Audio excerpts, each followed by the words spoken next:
Hello everyone, this is your Captain Stevenosaurus speaking. Today we're going to do a little scuffed introduction to the Ancient Inheritance. So we've taken on some new members since the last one, so I thought I'd do a little bit of an intro to help them understand how to get started on Ancient Inheritance and also a little bit about the endgame stuff about Ancient Inheritance.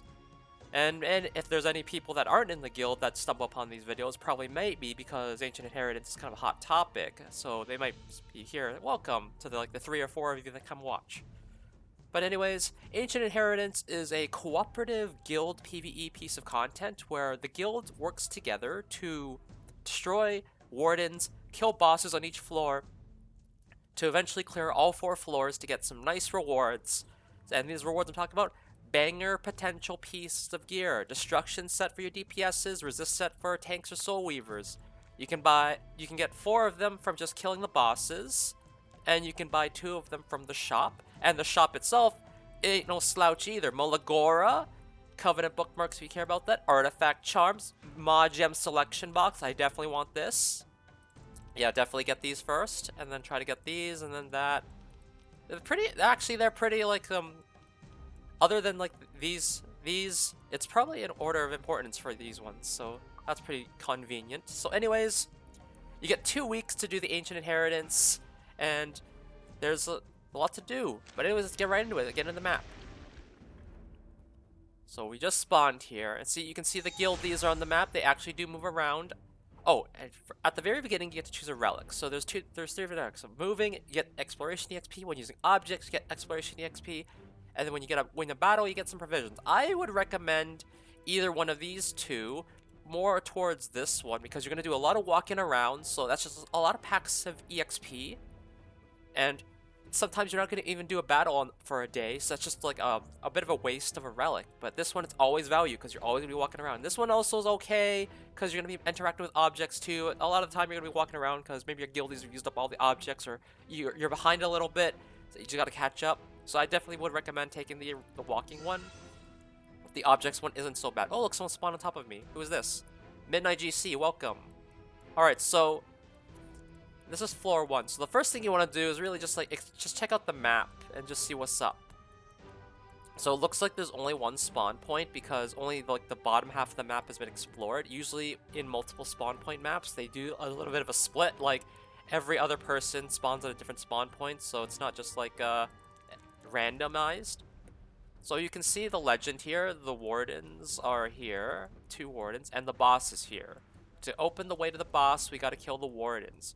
So a great thing to do first when you get to a floor for the first time, check out where your guildies are. Looks like everyone's going to the left here. Let me see what the right warden's up to. Oh, there's a decent amount of people on the right, although a lot of our core players are on the right side. So I think I'm going to help out the people on the right by heading that way. So the first thing you want to do, check out your exploration information, because okay, this is the class enhancement. So in Ancient Inheritance, everything is equalized. Like gear stats don't matter. What does matter a little bit are artifacts and gear sets. So if your unit is on lifesteal, they will lifesteal, but then their the gear stats don't matter. It's all based on your enhancement. So every time you level up, or sometimes when you do an event or something, you get these tokens which you can use to invest in your classes. And sometimes you get relics that also boost your class levels passively. The thing is though, I do not under any circumstance diversify. Like diversify outside in real life is good. Diversify your investments and stuff like that. But in Ancient Inheritance, you want to focus on 1 or 2 classes. Primarily, maybe try to do 1, but 2 if you can stretch it, but 1 definitely. So how you want to know this is go to Enlistment. Enlistment is putting in the heroes that you want to use for Ancient Inheritance. And as you level up your exploration level, your max increases. So don't worry about your first picks. You're going to level up. You're going to get some more slots. I think it goes up to like 40 or 32 or something. So you're going to have a lot of people to work with. So every day, you can use your hero once. So once you use them in a battle, they're done for the day. There are sometimes special events that you can do from like one of those like those scrolls or something that gives you like that refreshes someone, and they might also have random events that take away someone. So just be careful about that. But to get a really good idea of which classes you should be investing in, definitely take a look through your hero roster and look at what you have a lot of. Like, do you have a lot of it looks like I don't have that many knights, so knights is kind of a no-go. Knights don't really have DPS anyways. I have a lot of warriors, as I saw. I have a decent amount of thieves. Decent amount of rangers. Pretty good amount of mages. And alright on soul weavers, although you don't really need soul weavers here. It's kind of a deep, like Ancient Inheritance, a lot of the battles there's DPS races, so you don't really need to worry about like healing and sustain. So I think I'm gonna go warriors for my Ancient Inheritance, and so we're gonna pick our first heroes here. I recommend for your first set, pick heroes that have either like some form of sustain or they have like a defense break. So Ravi, very good choice here because she can do S1 life steal plus like I have her on counter set. Oh, another cool thing. Oh, I don't see it yet, but let me just do this then. Is that when you put a unit in, they get instantly 6-starred and plus 15 Molagora skill ups temporarily. So obviously they're not outside of Ancient Inheritance, they're not gonna have that. So that does mean that if I do want to, I could use Camilla here. And I actually do want to use Camilla here. Camilla is actually a really good unit for Ancient Inheritance. She has a defense break, dual attack forcing, which is really good for pushing that DPS number up, and an attack buff, which that's just mega value. Camilla definitely good pick for Ancient Inheritance. Alencia, also a good pick. She can strip buffs, defense break, extra attack. That's really good. A Ravi's good too. She can life steal. She can revive. She just does a lot of damage. Hand Guy's actually good, because DPS Hand Guy's actually not that bad, and because Ancient Inheritance just boosts the shit out of your stats, like, he's gonna be freaking crazy. Plus, attack buff, cleanse as well. Like, it's a really good pick here. I could do Surmia for some big DPS as well. Rem's also good here. I got her on Sigurd Scythe, so, like, that's a free lifesteal right there. Helga's actually a pretty good choice here, too.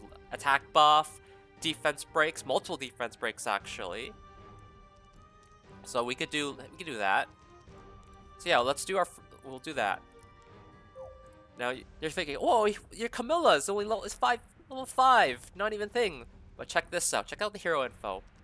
Look at that. Camilla is 6-starred plus 15. Look at that. She doesn't have an artifact, so if you want to min-max, put some little bit of artifacts on your people. You know, DDJs or lifesteal artifacts, stuff like that, like Bloodstone your Rangers, but it's not too necessary. Oh, look, see, this is actually real time, which is actually pretty cool. I like to see the movement. I do hope there's a warrior statue somewhere. There is not. Unfortunate. It's over here, probably. Oh, shit. Oh, man. I kind of do want to do it, though. It looks like there's a decent amount of people here. Let's also look at the HP. I think it's looking all right. Although these guys are my core players. Look at that. Just 4 of them already have it down to half. But I really do want. Oh man, this is a hard choice. But man, what do I do here? I invested heavily in warriors, so it'd be a waste to not take it. So I think I have to. Fortunate. I'll just go over there then. So just moving around. So every day you get rations. So unless you enter Ancient Inheritance, like you actually enter this map, you don't get the rations. So I definitely recommend you do this every day. Even if you can't do AI for the day, maybe you're a bit too busy, at least take your rations. Because if you don't get your rations, it's a day gone. You're gonna be behind a little bit, that's gonna suck. Rations, you use that for movement, battles, and interacting with objects. So you use 3 rations and interact with the scroll, let's do it. Let's just show you like a random event. So like blah blah blah blah blah blah. Oh, there's a battle. We get some rations, or you can just refrain from attacking. But you know what? Oh, I could have had this. So yeah, depending on your class enhancements and stuff like that, you can actually affect how these random encounters go. I'm just gonna do a random battle just to show you how it goes. Plus, you get 2 rations back and some currency. That's pretty cool. I think Alencia is a good pick here. There's a lot of Earth units, and I don't know if Alencia gets solo it. So let's just bring Ravia as insurance. Usually, you want to pick heroes that can just like solo this stuff. Oh, I forgot to like... So you don't necessarily have to auto. I recommend not autoing the boss fights, but you can auto these like crappy ones. So you see that Ravi's life stealing because in her kit she has life steal. Oh my god, why is she countering?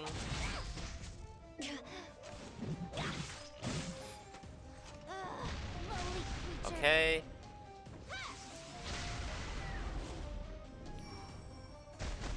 Maybe I could have had Alencia solo this. I think Alencia could have actually soloed this. Unfortunate. Bit of a waste. But whatever. Be safe. We're not gonna do that many battles. Like, oh, actually, fuck. We're gonna do like the boss fight. Although I'm gonna probably level up on the way there, so it's not that bad. Wow, I just don't counter a single time here. What is this, RTA? Oh yeah, there's a boss fight too. Yeah, okay, that was a good call to bring 2 people. Not landing my defense breaks though, Alencia. Come on.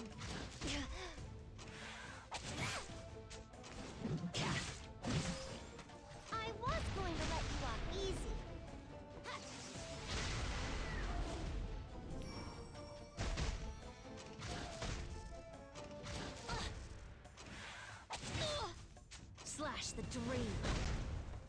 So yeah, we're just gonna wait a bit here for this to happen. So it doesn't really matter if someone dies during this fight because you use them anyways, so they're not gonna be used in the first place. So just like, you can be greedy if you want. Just try to push their DPS as much as possible to get that big stuff. Maybe I'll soul burn Alencia S1 just so I can get that defense break. Because I really would like that defense break. Show your elders some respect. I'll smash that arrogant face of yours into the ground. I have not countered like once. Like, Shall I let you dream? come on. The defense break really pushing me damage here. And we're gonna do it in the Mind's Eye, the trample. I think this kills. Not critting though.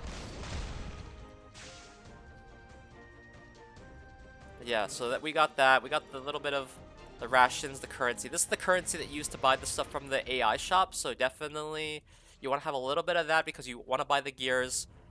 These chests are a bit of a scam. Early on, it's kind of, I guess it'd be okay to grab them. Oh, we just leveled up. See, from just walking, we leveled up. So we got some provision at max. We got a little more extra enlistment options here. But let me just show you. So as you see, because we use Ravi and Alencia there, they're unable to fight anymore for the day. So tomorrow they'll be available again, but unfortunately we can't use them anymore. But here we go. Who else do we pick here? I like Sahak actually. He has turn cycling. He can do some big boy damage. Like, enemies love to buff themselves. Plus he can CR push and cleanse. That's pretty cool. Who else do we pick here? You know, Holiday Fiend ain't that bad, actually, because she has that evasion, she has a cleanse, she can attack buff the whole team after her buff now. Pretty good, actually. I'm going to put her in there, actually. Not bad. So I'm going to put her in there. So we did level up. We got some tokens to do some enhancements. So as you saw, we have a bunch of warriors. So we're going to invest on just going all in on warrior. So, for example, I'm going to show you, here are our Surmia stats right now at our base level of 1 warrior enhancement. So we're going to come back to this and look how it changed after enhancing, because as you can see, we get a little bit of a boost from this. Look at that, crit chance, we got a lot of that cool stuff. Enhance, let's go. So let's see how Surmia changed after that. So yeah, she got a bit more speed, more crit chance, look at that, she got a little bit of everything. So as you can go up to a max of 15, or like 13 plus 2 from Relic, eventually you're gonna be like crazy because this is exponential. It's not like you get 2 speed every time. It's gonna be exponential. It's gonna be crazy. You're gonna see like 6.6k attack and stuff like that, 330 crit damage. It's crazy. So definitely keep working on leveling up. And let's just grab this, just have some currency, get some EXP. I'd say late game, like in the higher floors, don't do this. Just like focus on getting the shit done.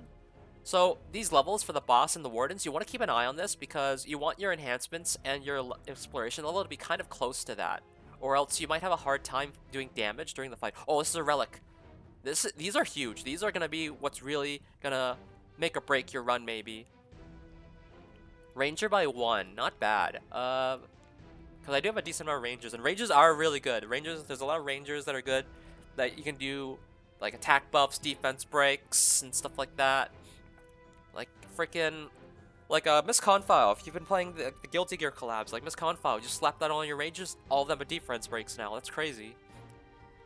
But let's do ranger level. You can always switch these around too. Like every time you get a new one, so as your exploration level increases, you get more max like slots to increase them. But if you get a new one and you're at max, you can always just switch them out. Like so, if we get like the warrior one, I'll definitely do the switch. But we'll do this here. Pretty cool. Let's go over and grab that warrior statue. These are EXP tomes. Unfortunately, some of items on the Ancient Inheritance are are limited amount of uses. So like this one, the warrior one's 2-time use. Like we're gonna use one up right here, so let's use it. And warriors just went up another level. Let's actually go back to look at our Sirmia now. 121 speed, she's almost 100% crit. So definitely, like this is how you're gonna go even further beyond. Oh, another relic. Let's see if I can get a warrior one. But actually, no, I kind of want to like level up first to get another slot. I want to get another slot.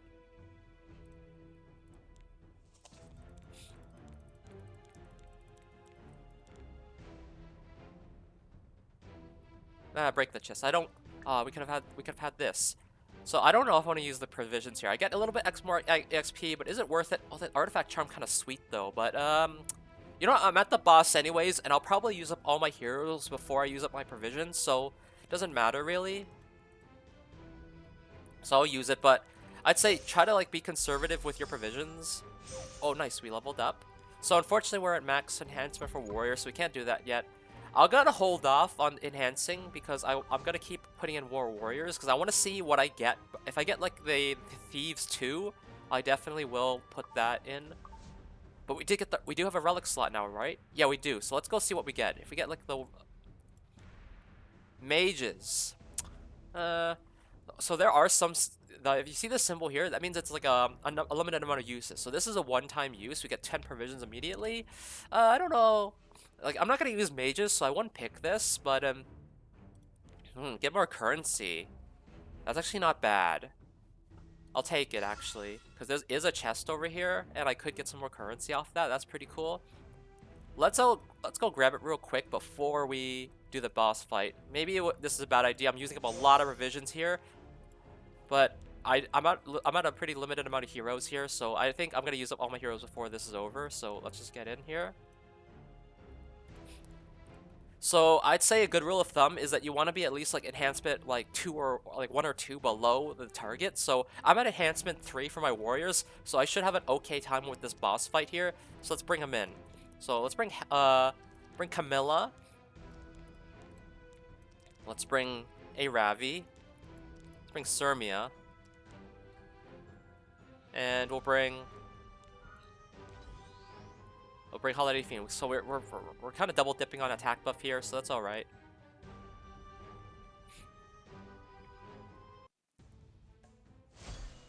So you do get sealed, unfortunately. So units with passives do lose a bit of value, but whatever. Let's just auto this. Oh shit! Why is it? What happened? Patty cake, Gyro's man. Okay, so yeah. So the bosses, you can't infinitely stall them because every turn you lose defense, they get stronger. So eventually they're gonna reach a point where they overpower you. So you can't stall it. So that's why like bringing Knights and Soul Weavers is infinitely stalling. It's not gonna work. So just go for the DPS, get the attack.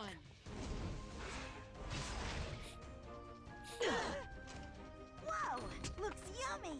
Ugh. So can we get a defense break here, Camilla?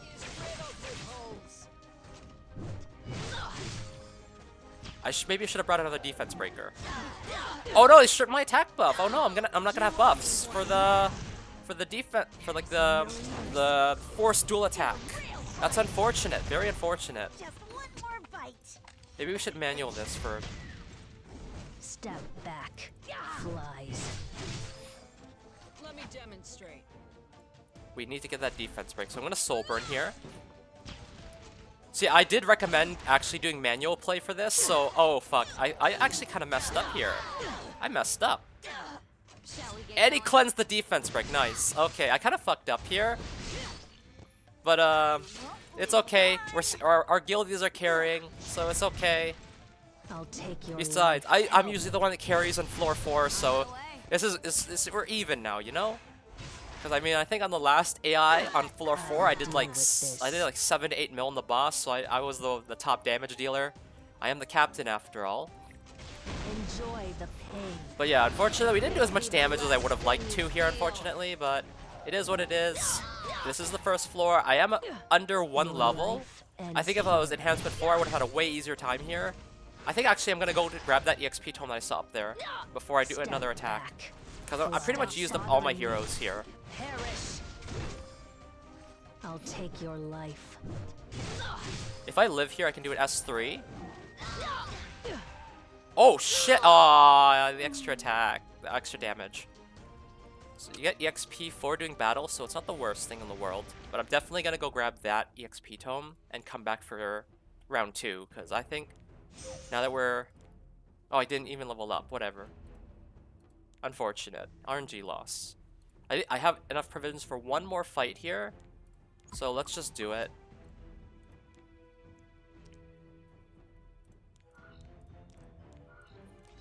I think this is a way better composition. We have multiple options for defense break. We have attack buff and cleanse and stuff like that.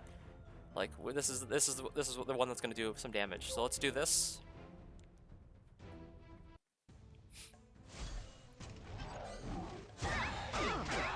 And a rem counter, nice. And because no defense break, unfortunate.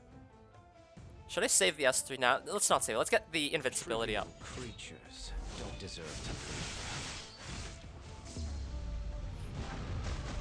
He does poison a lot, so maybe we'll save it for the actual, like, when he actually does hurt us. Attack down? Oh, that's gonna hurt us. That's gonna be good. Let's actually do the attack buff from Helga. Actually, that's actually not that bad.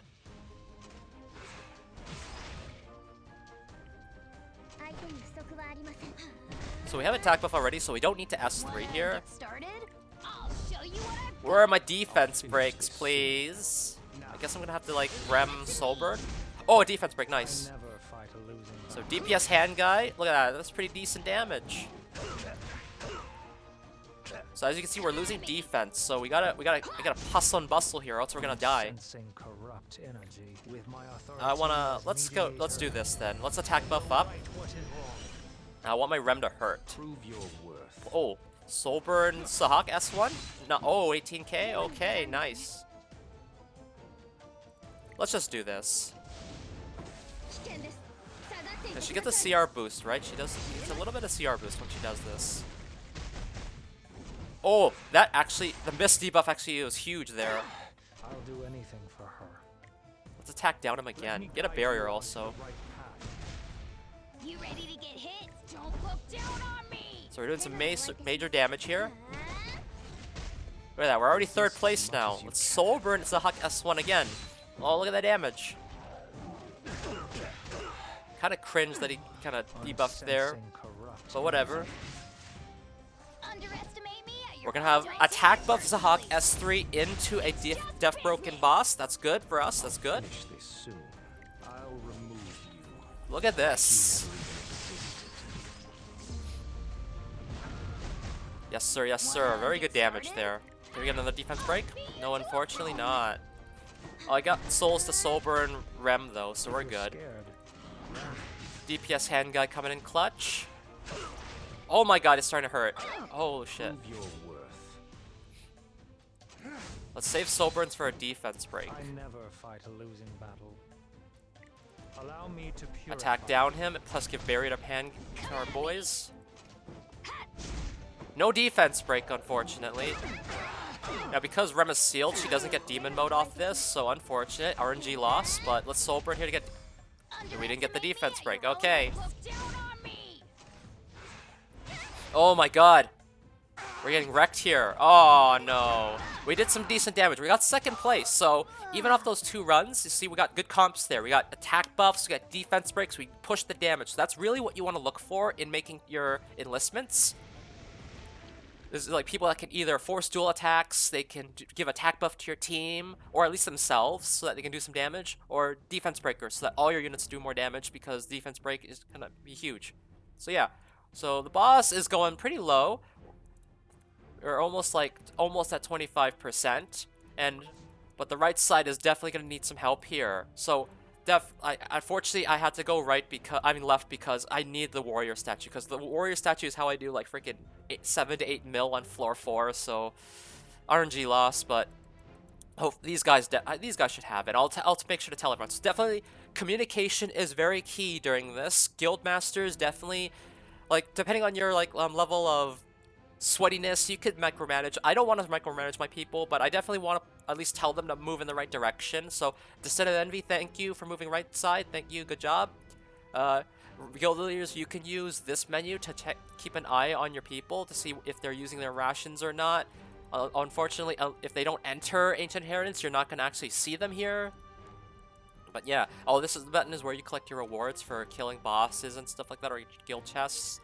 But that's basically all I have to say really for Ancient Inheritance. I'm kind of dragged on here, but I wanted to just show you how a day of Ancient Inheritance looks like, and also just to tell you about things to look out for, things to do, and just like tips and tricks, and also just show you the gameplay and all the menus and stuff. But anyways, I think that's a pretty straightforward beginning intro for Ancient Inheritance. So this has been your Captain Sunasaur. Thanks for coming. Thanks for watching. Goodbye.